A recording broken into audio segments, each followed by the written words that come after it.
typically feeling off means they're failing or losing their edge. We've all been there. And we feel like we got to reframe immediately. So high capacity leaders are often first to feel misalignment because they are already sensing patterns before they're visible. So here's an example. A CEO with record revenue growth says privately, I don't feel proud of how we're winning. I've had clients like that, like, oh, we're hitting all these goals I wanted to, but I'm not feeling proud. I'm not feeling fulfilled. A nonprofit director says, we're hitting our metrics, but morale is declining. I've experienced that as well with clients. A founder says, I built what I wanted and I don't want it anymore. Worked with folks in that situation. So that's alignment information. So I'm going to ask you now, and I'm going to give you some time to answer it. Where do you feel friction right now?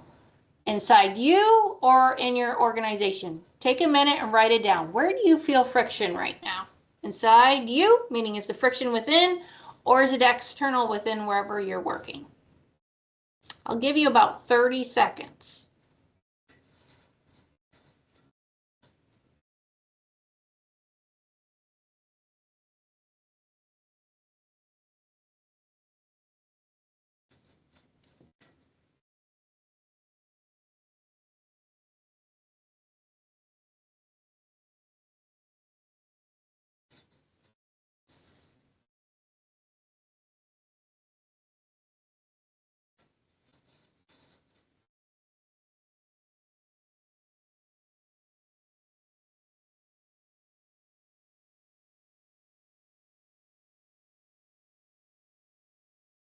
Okay, that's been about 30 seconds. At the end of the course, if you'd like to share with me, you can. And at that point, I'll have the recording off so that way we can be more, if you want to say more without it being recorded, it'll be a better space for that. Okay. So leaders are conditioned to believe that effort solves everything, right? If I just hustle harder.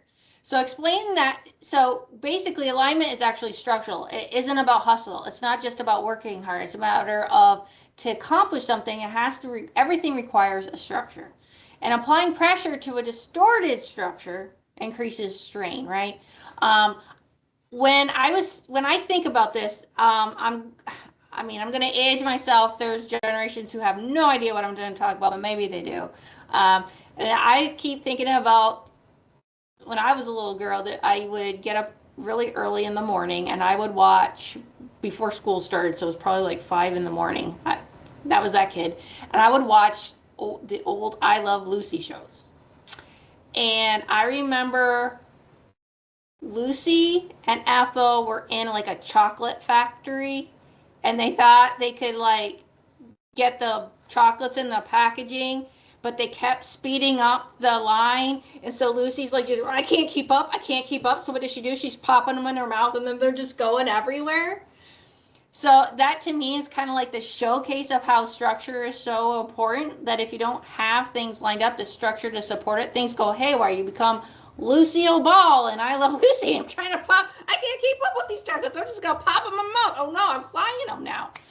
So when a team is misaligned, performance drops. And then what happens a lot of times is leaders will add KPIs, more accountability meetings, performance coaching, more oversight. Some might call that more micromanagement.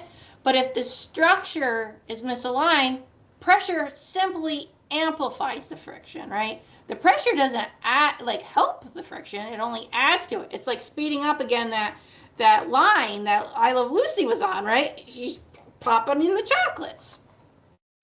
So a sales team told build relationships, for example, right? You got to build more relationships, but then they're incentivized only to short-term volume. So that doesn't really, so that's friction, right? If you're telling me you want me to build relationships take time, but you're only incentivizing me for short-term volume, now there's friction. I don't really know what you want from me, right?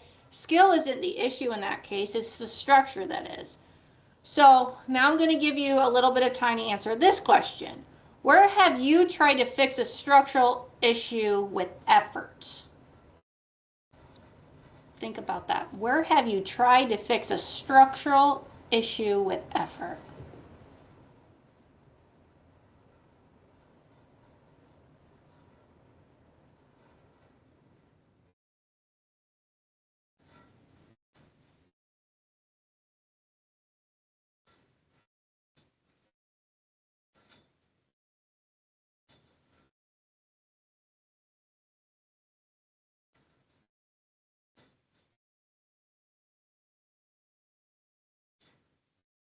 Okay.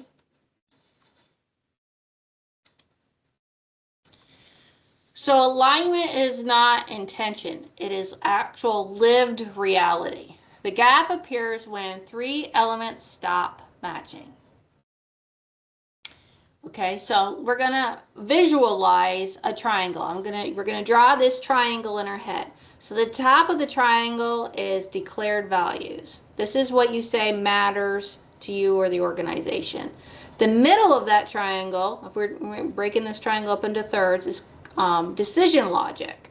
How do you make your decisions, right? The decisions should be made based off that first third of the triangle, which is your declared values, right? And then the bottom of the triangle is your daily experience. So we got declared values, decision logic, and daily experience. When those three things don't match, that's when tension builds.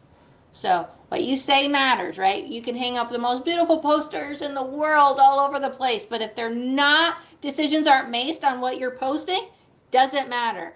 If the people aren't experiencing what those posters say, doesn't matter. They hold no weight. So here's an example. A company says, we value collaboration, but bonuses are only rewarded on individual competition. Well, that's, again, friction. There's a gap there. I don't understand. If you're saying you value collaboration, but we're not rewarded up for collaborating, that doesn't make much sense, right? So, and then that gap is felt a really long time. So you can course correct, as you should, but just know, just like anything, it takes time to rebuild because you've lost trust in essence. So, quick question, I don't need to give you time to answer it, write it down, but have you experienced this? Have you experienced the alignment gap? I know I have. I think almost everybody, there's always going to be exceptions to the rule. I think at some point or another, all of us have experienced an alignment gap. So there are three core alignment gaps. Leaders generally don't have all three at the same time. So it's possible, like I said, anything's possible, but in general, the bulk of people don't have them all at the same time.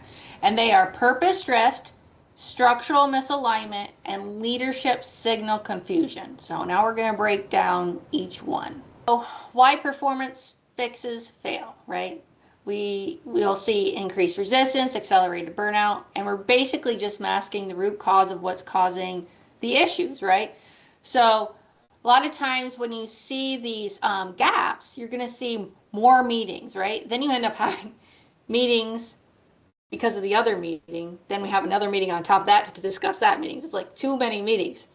And then you get more metrics. Well, we were measuring this and it was clean and clear, but now we've taken that one metric and now we have 20 metrics that we're following.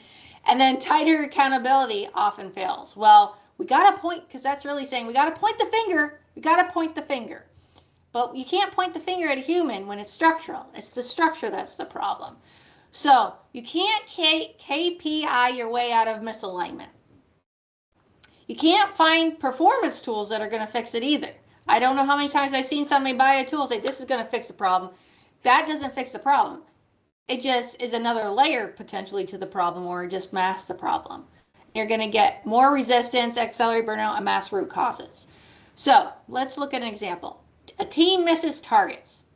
The leader adds more metrics because, my gosh, my team can't keep missing their mark. So if I just put in more metrics that they have to follow, then that'll get them on task. But then when that happens, they get shocked when the morale just tanks. Why didn't that work? Because the root cause wasn't skill, it was coherence. Micromanagement doesn't fix the structure. By you micromanaging, you are actually making yourself thinking that you're going to be the glue that fixes the structure, but you can't be that. It's still, have you ever tried to super glue something and it doesn't hold? It only holds temporarily. That's what happens.